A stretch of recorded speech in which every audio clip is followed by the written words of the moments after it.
교회가 어떤 곳이고 그리고 신자는 과연 누구인가, 이 부분에 대해서 우리가 좀 생각을 할 필요가 있습니다. 하나님의 교회는요, 여러 가지로 비유가 되고 있습니다. 교회를 그리스도의 신부다 이렇게 이야기하고요, 요한계시록에 보면 어린 양의 아내다 이러한 표현도 있습니다. 그래서 예수님과 우리, 그러니까 교회죠, 교회와의 관계를 결혼 관계에 상당히 많이 좀 비교를 하고 있습니다. 오늘 우리가 읽었던 시편 45편은요 형식도 좀 독특하고요, 내용도 독특합니다. 여러분들이 읽어보셨겠지만 이게 뭐 왕이란 이야기가 상당히 많이 나오고 왕이 좋다는 얘기 같은데 이게 무슨 상황인가, 이렇게도 우리가 좀 이해하기가 좀 쉽지는 않은 것 같아요. 근데 45절의 표제를 보시면 거기에 이렇게 표제가 있어요. 고라 자손의 마스길이다. 이 마스길은 교훈이라는 뜻 같아요. 고라 자손들이 어떤 교훈을 삼는 그러한 시편인데, 거기에 보면 사랑의 노래, 인도자를 따라 소사님에 맞춘 것이라는 표현이 있습니다. 인도자를 따라 소사님에 맞춘 것이라는 것은, 이 소사님도요 하나의 곡조 같은데 이게 백합화라는 의미가 있다고 그래요. 우리는 이걸 잘 모르지만 백합화의 곡조에 맞춘 노래인데, 이 노래 제목이 뭐예요? 사랑의 노래입니다. 이 노래가 사랑의 노래예요. 근데 사랑의 노래라고 하기에는 뭐 연인들의 사랑 이야기도 안 나오는 것 같고 하나님의 사랑이 풍만하게 나오는 것도 아닌 것 같은데 이게 어떻게 사랑의 노래일까? 이런 생각이 들 수 있습니다. 이 시는요, 많은 사람들은 이야기를 하는데 왕의 결혼식 장면이다 이렇게 얘기를 해요. 왕이 공주를, 이웃나라의 공주를 데려다가 둘이 결혼하는 장면을 이렇게 노래하고 있다. 그 관점으로 한번 보실래요? 그러면 어떻게 노래하고 있는지. 1절은요, 내 마음이 좋은 말로 왕을 위하여 지은 것을 말하리니 내 혀는 글솜씨가 뛰어난 서기관의 붓끝과 같도다. 이거는 이 45편의 이 왕의 모습, 이 결혼식을 이야기하고 있고 축하하고 있고 축사를 하고 있는, 어떻게 보면 사람의 모습 같아요. 그래서 내 마음이 좋은 말로 왕을 위하여 지은 것이라고 이야기를 합니다. 기쁘고 즐거운 날 아니겠어요? 왕이 결혼한다는 것은요 국가적인 엄청난 행사 아니겠습니까? 그래서 기쁘고 즐거운 말로 이 시인이 노래하겠다는 겁니다. 자, 그래서 2절부터 보면 이 왕에 대한 모습을, 왕이 어떠한 사람인지를 선포합니다. 왕은 사람들보다 아름다워 은혜를 입술에 머금으니 그러므로 하나님이 왕에게 영원히 복을 주시리로다. 여기 보니까 이 왕이라는 존재가 하나님이 왕에게 영원히 복을 주시겠다. 그러니까 이 왕이 하나님하고 똑같지는 않은 것 같아요. 이 왕을 하나님으로 많이 표현하지 않습니까? 그래서 왕은 다 하나님 아닌가 이렇게 되면 여기 이 본문이 좀 충돌을 합니다. 그래서 왕은 왕이고 인간 왕이고, 그 인간 왕의 가장 중요한 부분을 뭐라고 이야기하고 있냐면요, 왕은 사람들보다 아름다운데 무엇 때문에요? 은혜를 입술에 머금으니. 왕의 가장 아름다움은 은혜의 입술, 은혜를 나타내는 것에 있다는 것이지요. 인간 왕이 하는 가장 아름다운 것은 은혜가 있어야 된다는 거죠. 이게 인간 왕에게 요구하는 바라는 것이지요. 이 은혜를 머금은 그 입술, 은혜의 통치, 은혜를 드러낼 때에 하나님이 영원히 복을 주신다는 거죠. 그리고 3절에 보면 이제 왕이 허리에 칼을 찼다 이런 표현이 있고요. 4절에도 보면 병거에 오르소서, 5절은 왕의 화살, 이런 이야기들이 나오는데 왕의 어떤 모습이 있냐면 이 군사적인 능력들이 좀 보이는 것 같아요. 고대 왕들은요 전쟁을 참 잘했어요. 우리 다윗 왕도 기억나지 않습니까? 다윗이 얼마나 전쟁에 능한 장수였습니까? 왕은 한 나라의 그 전쟁을 이끌고 가는 그러한 용사의 일을 했다는 거죠. 그러면서 이제 왕의 모습을 이렇게 이야기를 했다면 6절에 보니까요, 하나님이여 주의 보좌는 영원하며 주의 나라의 균은 공평한 균이다. 갑자기 왕 얘기하다가 하나님 얘기가 쑥 들어와요.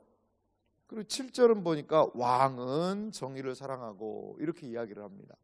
우리가 여기서 한 가지 좀 중요하게 알아야 되는 게 있습니다. 뭐냐면요, 이스라엘의 왕은 일반 열방의 왕과는 현격한 차이점이 있는데, 그것은 뭐냐? 하나님의 대리자 역할을 한다는 거예요.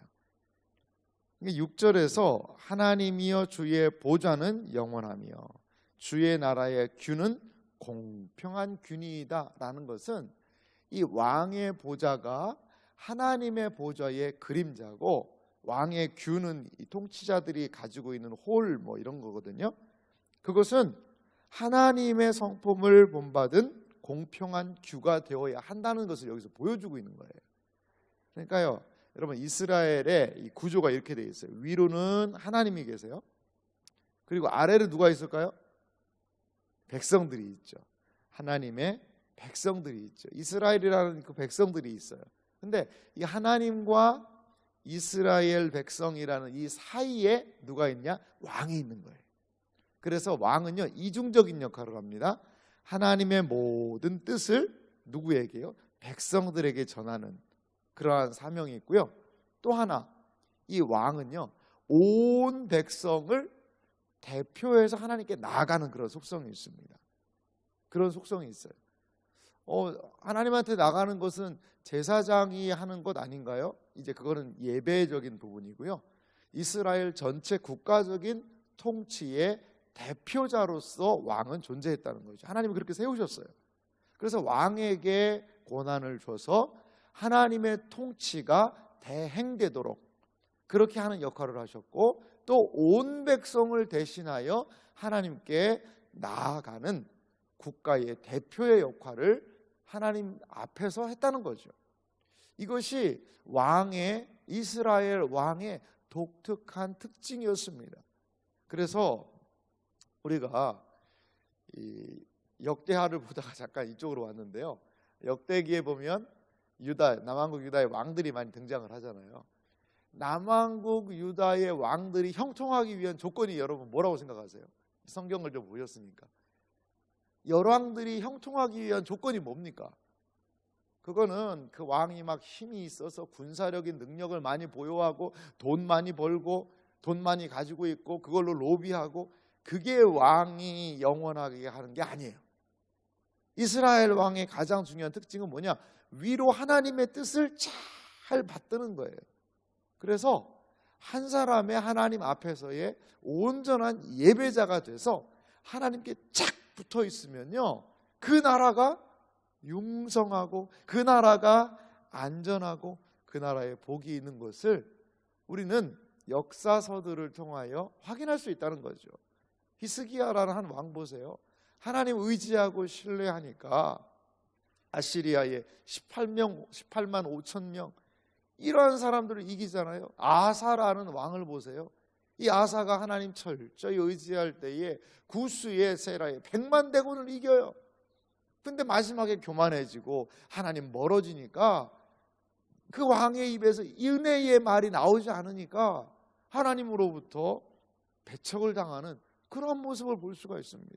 이것이 이스라엘 왕의 특징적인 모습이라는 겁니다. 그렇습니다. 왕은 하나님을 반영해야 돼요.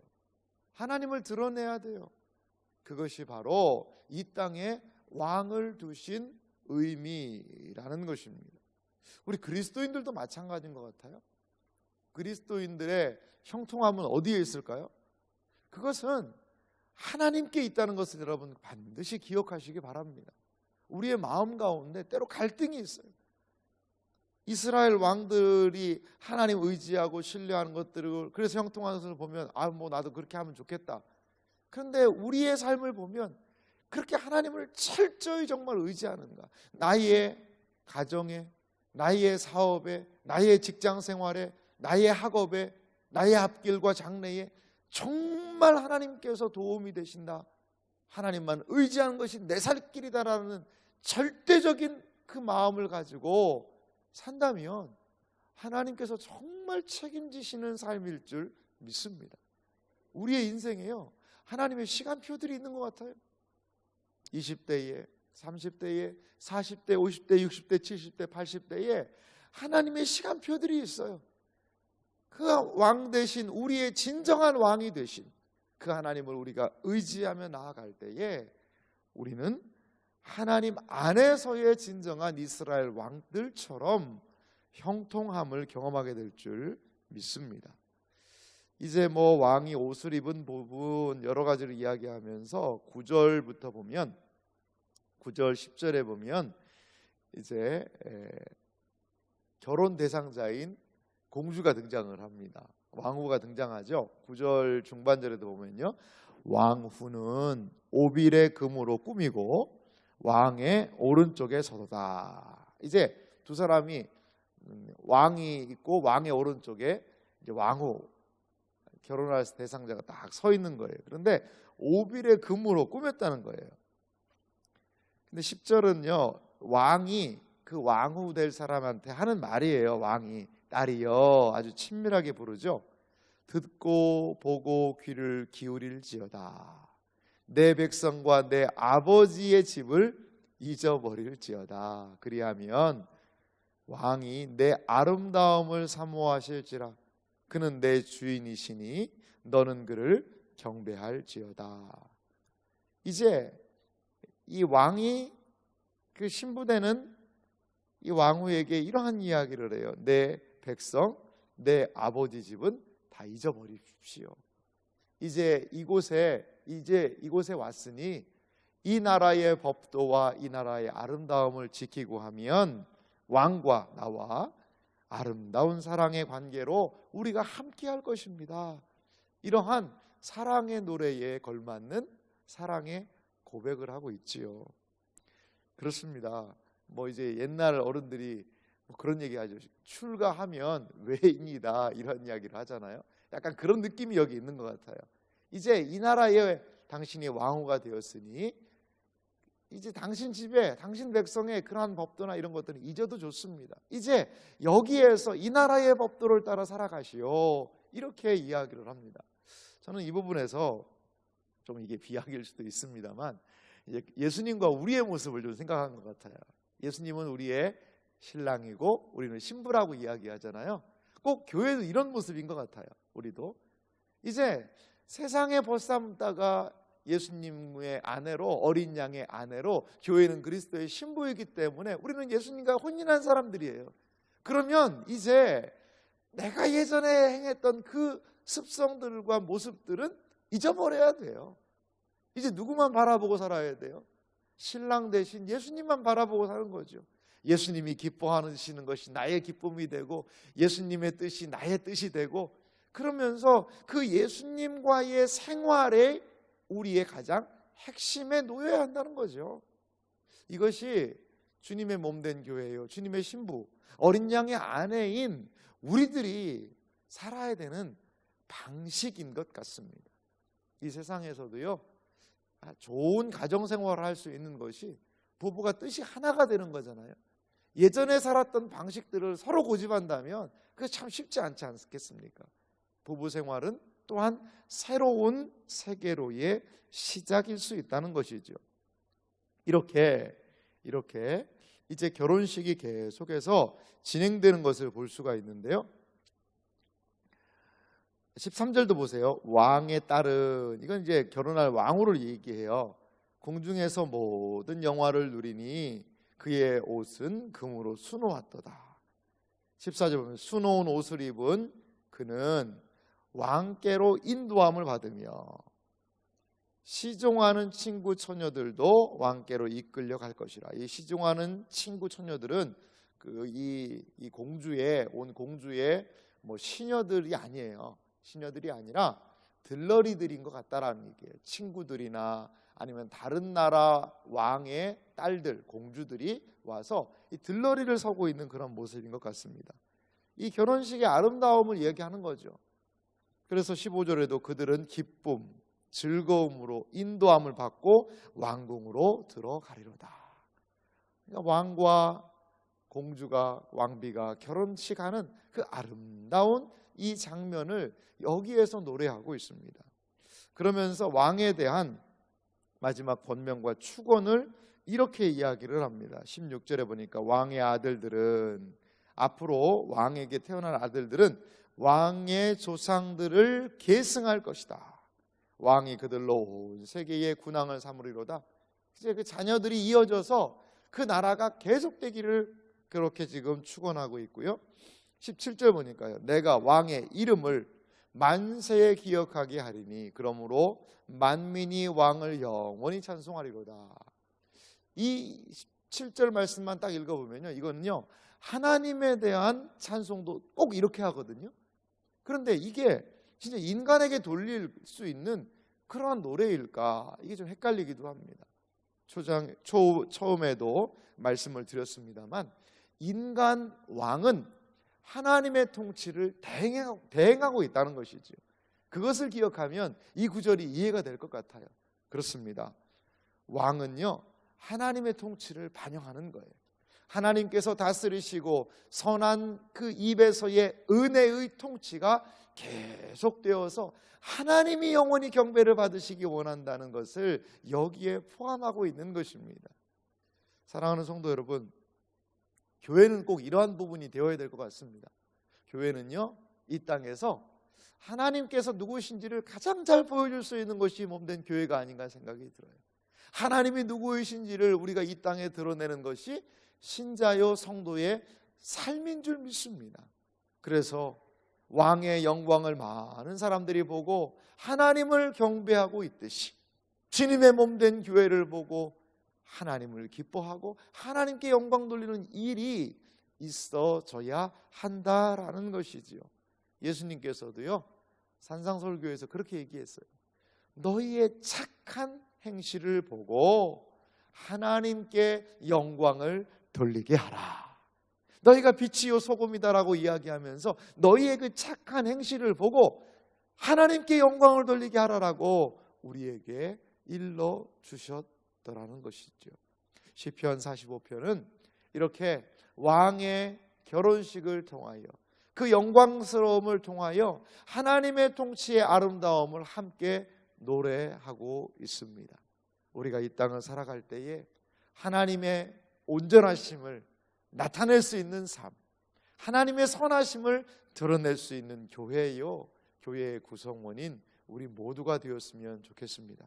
그래서 내가 왕의 이름을 만세에 기억하리니 그러므로 만민이 왕을 영원히 찬송하리로다 라는 이 아름다운 칭송이 주님의 몸된 교회 안에 있기를 소망하고, 그래서 주님의 몸된 교회가 하나님의 신령하신 뜻을 이 땅에 드러내는 사명을 넉넉히 감당하는 주님의 몸된 우리 교회, 그리고 우리 세안의 모든 가족들, 이 방송 함께하고 있는 모든 분들 되시기를 주님의 이름으로 축원합니다.